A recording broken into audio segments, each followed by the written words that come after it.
années des réponses différentes. Monsieur Chevard, il y a 3 ans en arrière, sa propre sécurité, ça a duré 2 ans, parce que l'effondrement est arrivé il y a 2-3 ans en arrière, et vous avez conforté dans le cadre de la sécurité il y a 6 mois à peu près. Donc, pour le cas d'urgence, ça a mis 2 ans. M. Chevard m'avait dit il y a 2 ans en arrière que c'était des travaux qui avaient été mal faits, que vous étiez en juridique avec la société qui avait fait ces travaux. Voilà pourquoi ça prenait du temps. Donc là, la réponse que vous faites aujourd'hui, c'est tout à fait différent. Donc j'espère que ce que vous dites aujourd'hui, c'est bien vrai. C'est-à-dire que dans 6 mois, le comportement définitif sera vraiment fait. Alors, je rajouterai un problème que j'ai soulevé depuis 5 ans et qu'on a l'air de ne pas tenir compte. Le pont que vous avez fait est trop étroit. Comme ce pont est trop étroit, lorsqu'il y a des crues, l'eau ne peut pas s'engouffrer dans un pont trop étroit. Alors, en face, à l'opposé d'où vous allez conforter, il y a une plage qui s'est créée. Alors, il y a des roseaux, mais la plage est de plus en plus importante. Alors, plus important là, même si vous confortez de l'autre côté, le pont étant étroit, ça ralentit encore plus l'eau. Il faut de l'autre côté draguer, il faut relever cet espace. Malheureusement, ça revient, je vous le dis, parce que le pont est fait de poids. Mais ça, c'est 5 ans de ouais. Alors, vous savez que ces travaux sur les routiers, enfin, ces travaux sont toujours très importants, toujours très complexes, avec des multitudes d'intervenants, et notamment la responsabilité aussi des copropriétaires là-dessus, et des problèmes financiers. Et là-dedans, on a rajouté en fait un acteur, parce que moi je vous réponds aujourd'hui de ce qui va être fait, mais le responsable est celui qui dépose les demandes d'autorisation, qui engage les travaux, qui engage les crédits, qui engage les travaux, c'est le syndicat des routiers. Donc c'est même pas la ville, c'est le syndicat des routiers. Voilà. Là aujourd'hui, normalement, voilà, ce que je voulais terminer par ça, c'est que effectivement, alors il y a des fois, en plus, on s'engage nous pour les autres, parce que le syndicat des routiers, c'est pas moi, mais bon, peu importe. On est là, on est responsable et on va jusqu'au bout. Donc ce que vous avez dit, M. Chevard, était certainement effectivement très juste. Après, il y a peut-être eu d'autres choses qui se sont passées. Quoi qu'il en soit, les travaux ont été réalisés en octobre-novembre, c'est une bonne chose. Et normalement là, on devrait aboutir, à partir du moment où on a l'autorisation en mars là-dessus. C'est budgété, c'est chiffré, les entreprises normalement sont retenues, donc on devrait y arriver. Sur le reste des problèmes, il faut regarder l'ensemble des problèmes. Vous faites attention à ce qui va être fait, parce que la première fois, il y a eu un gros investissement de fait pour un effondrement ridicule. D'où le contentieux. Vous allez mettre des sous pour quelque chose. Ouais. Alors, on espère aussi, parce que c'est tous notre argent, parce que même si c'est le syndicat des routiers, il est financé par nos impôts aussi, donc vous avez raison. Voilà, donc normalement, ça devrait être bon. Je reviendrai promis l'année prochaine, pour vous dire. Ou M. Chevard, voilà. Bon, on va passer au point numéro 5. C'est le point sur l'avancée du projet concernant le rond-point du Pont du Sud. C'est encore moi. Je croyais que c'était le conseil départemental. Oh, pardon, excusez-moi, oui, pardon. Non, Oui, excusez-moi. Je fais un peu de transport, un peu de tout, ici je peux dire. Excusez-moi, j'ai revu TPM Transport, mais c'est effectivement un projet départemental et je laisse bien monter la place. Tu vas en parler aussi. Pas du tout. Vous ne battez pas. Non, c'est beau, c'est un bâton merdeux. C'est le patron. Non, j'étais en train. En plus, j'avais la chance de vous annoncer que j'étais le nouveau président de la commission des routes. Donc c'est à ce titre-là, c'est pour dire ça. Après, c'est mon collègue qui part. Voilà. Oui. C'est effectivement, nous sommes en train de voir avec mon collègue justement et TPM pour régler le problème des arrêts de bus autour. Ça va être fait rapidement. Et parce qu'il faut le régler, c'est pas tout de refaire un beau rond-point, il faut également régler tous les problèmes qui vont autour de ça. Et c'est prévu, inscrit pour 2017. Nous pensons que 2017, enfin 2016, début 2017, mais c'était 2017. Étant donné qu'on a voulu terminer le premier qui était devant l'école, celui-là est beaucoup plus compliqué à réaliser. Il y a l'église, le terrain d'église, etc. Voilà pourquoi il faut également voir comment on va régler le problème de la rampe, vous savez, qui permet, quand vous arrivez de la gare, de passer par-dessus. Quand vous arrivez par-dessus, on est en 30, alors que là, il y a 60, puis il y a celui qui passe dessous. c'est assez complexe, donc à le faire, effectivement. On y travaille dessus depuis, hein, je veux dire, on ne va pas y travailler demain matin. Donc voilà, je vous l'annonce pour début 2017. La SNCF fait partie prenante aussi là-dedans. Quelle réussite. C'est vrai qu'il y a beaucoup de gens. C'est un peu pour ça que nous ne voulons pas rater l'autre après. Parce que si effectivement, et là on est entre la descente qui arrive du Cabran, entre ceux qui arrivent de la gare, ceux qui arrivent en face, et surtout le gros problème c'est avec les cars, avec les transports en commun. Moi, je voudrais dire un petit mot, puisqu'on parle de l'avenue Joseph Gasquet, et entre autres du rond-point à gauche, c'est celui qui est aux écoles. Alors, celui qui est aux écoles, il est très bien, il est parfait, il en a les besoins. Mais quand il y a la rentrée de classe, il faut expliquer aux gens qui font la circulation qu'ils ont le droit de faire passer les petits gosses 10 par 10, et non pas 1 par 1. Oui, vous avez raison. Alors, je vais vous dire pourquoi ça m'intéresse beaucoup. Parce qu'on s'est aperçu qu'à partir du moment où les gosses arrivaient, on les laissait passer immédiatement. Donc, ils n'ont plus la notion de s'arrêter, de regarder lorsqu'ils sont seuls. Aujourd'hui, un gosse, il voit, il a toutes les priorités, et il passe. Et à ce moment-là, donc il y a un double truc, c'est que d'un côté, c'est pas normal que ces braves gens, on a l'impression qu'on les investit d'une mission divine. Donc à ce moment-là, on leur dit arrêtez tout. Non, il faut effectivement que le gosse comprenne, qu'on s'arrête, qu'on regarde, et qu'on lui donne la permission de passer. Autrement, il ne comprend plus, et on le voit lorsque le papy scout est un peu tourné, le gosse il passe quand même par le fait qu'il croit qu'il a la priorité. Voilà. Il y a cet aspect-là, et puis il y a les gens qui stationnent dans le rond-point.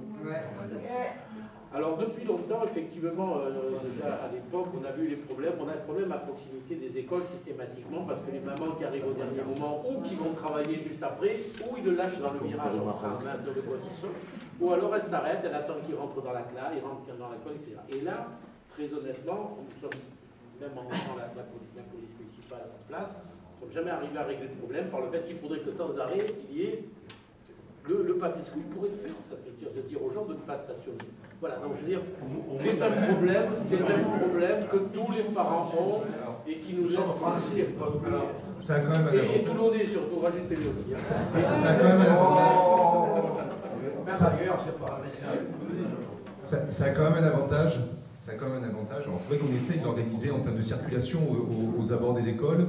Quand on a la possibilité de créer des déposes minutes, on trouve des solutions, mais il n'y a jamais assez de place. Donc c'est des moments qui sont quand même très courts le matin et le soir. Bon, il faut un peu de patience, mais c'est vrai que parfois en gens du Sud, on a moins de patience. Le seul avantage de ça, c'est que ça casse la vitesse. Quand vous avez des véhicules au milieu, forcément, les véhicules qui eux circulent peuvent rouler moins vite là-dessus. Ça, il faut toujours trouver du positif, du négatif. Et souvent, aux abords des écoles, ça permet de faire ralentir la vitesse des véhicules là-dessus. Mais par contre, ça bouche un peu, ça bouchonne. Et moi, j'ai vu d'en face d'une école, tous les matins, ça klaxonne. C'est bon, voilà. Mais c'est comme ça, et ça dure, mais vraiment, allez, 20 minutes, le temps de déposer quoi. Surtout qu'on s'aperçoit que quand les gosses sortent de l'école, ils sortent en courant. Je ne sais pas pourquoi, mais ils sortent toujours en courant. Je ne sais pas si vous avez vu, dès qu'on sort de l'école, on se sent obligé d'aller en courant, quitte à avoir oublié son enfant de derrière. Et oui. Mais il y a moins de voitures à l'époque. C'est vrai que quand vous parlez de la vitesse, sur l'avenue Joseph Gasquet, ça roule très vite. Et pas que l'avenue Joseph Gasquet, là, tout de suite. Oui, on parle de l'avenue Joseph Gasquet. Ça, c'est un costard. C'est compliqué, vous savez, la vitesse. Après, peut-être M. Andolfini voudra dire quelque chose, mais en termes de sécurité, il y a deux choses pour la vitesse. Il y a essayer de faire en sorte de casser la vitesse, mais on ne peut pas trop à un moment donné la casser, puisqu'il faut aussi que ça puisse s'évacuer. Gasquet, c'est une voie de transit entre les quartiers, et pas une voie de dessert. Donc il faut aussi que la circulation puisse se faire, puisse s'évacuer. Si vous cassez trop, à un moment donné, vous n'arrivez plus à circuler, complètement englué. Donc c'est un peu compliqué. Et à côté, après de ça, il y a beaucoup de police ce soir, nationale et municipale. Il y a aussi la répression, et on arrive là parce qu'à un moment donné, c'est une question de civisme, c'est une question de réalité. Alors, je ne dis pas qu'on est tous à chaque fois à 50 ou à 30, parce que c'est difficile parfois en ville, et puis quand on a des grandes voies comme ça. Mais bon, après, c'est souvent la répression qui fait qu'on va plus respecter là-dessus. Alors voilà, donc, mais on a parfois des endroits où on arrive à casser la vitesse. On parlait du chemin d'Arrosens tout à l'heure, c'est vrai qu'il manque de largeur. L'avantage de ce goulet d'étranglement là-haut pour arriver avant la place du 14 juillet, c'est que on est obligé de s'arrêter. Moi j'ai fait l'expérience tout à l'heure. Et donc l'alternat fait que ça est obligé de casser la vitesse. C'est aussi cet avantage. Sauf que si c'est une voie de grand passage comme Gasquet, si on fait ça à Gasquet, on a des remontées de fil et on retrouve le problème qu'on a évacué grâce au rond-point du conseil départemental, on va retrouver ça. Donc c'est toujours essayer de trouver le juste milieu entre ces voies où il faut que la circulation s'évacue et puis les questions de sécurité. Bon, une question là-bas, là. Bonsoir, je m'appelle M. Vital, j'habite au 105 rue de Ciublanc, et vous avez donc parlé de casser la vitesse. Donc il reste une rue quand même où la vitesse se situe entre 60 et 90 km/h alors que la zone est réglementée à 30, c'est la rue de Ciublanc. Alors, je sais que cette rue vous a déjà posé pas mal de problèmes. Il y a eu déjà un stop au bout de la rue qui est resté peut-être une semaine, qui a été scié, je crois, au bout d'une semaine. Donc, cette rue, réellement, nous y habitons depuis 2012. Nous avons 3 enfants en bas âge. On a constamment le portail qui est fermé. Mais dès qu'il s'agit d'aller rejoindre notre voiture, c'est l'angoisse. C'est l'angoisse de voir nos enfants au bord du trottoir, trébucher, tomber sur la route et se faire emballer par une voiture. Voilà, donc en décembre 2015, après 3 ans, 4 ans d'avoir habité dans cette rue, nous avons fait un courrier vers Monsieur le maire. Il nous a tout de suite répondu disant qu'il transmettait au service pouvant répondre donc, éventuellement à ce besoin. Donc moi, dans les solutions, je sais qu'il faut rechercher une solution de bas coût. Il y a des problèmes d'argent à la mairie, et dans les solutions bas coût, mon idée de mettre des ralentisseurs n'était peut-être pas la bonne solution. Voilà. Donc, je pensais à d'autres idées, et à ce moment-là, faire circuler une pétition. Comme vous dites, il faut casser la vitesse. Et casser la vitesse, ça pourrait être par exemple de mettre un stationnement alterné, en balisant au sol, en mettant des balisettes. Ça pourrait être également de remettre un panneau stop au bout de la rue rue du Ciublanc pour inciter les gens à ralentir, voire à ne plus passer par cette voie de contournement. Cette voie de contournement, en fait, il emprunte maintenant par réflexe, parce que depuis que le rond-point existe, il n'y a plus de raison de passer par là. Mais il emprunte parce qu'ils savent qu'ils peuvent déboucher à fond la caisse sur l'avenue Joseph Gasquet et ils passeront. Donc peut-être en rétablissant le stop, j'espère, je pense cette fois-ci le stop devrait rester, parce qu'avec le rond-point que vous avez fait au niveau de l'école, il n'y a plus de problème de circulation. Donc dans les solutions bas coût, ça pourrait être une solution à envisager. Alors, plusieurs choses.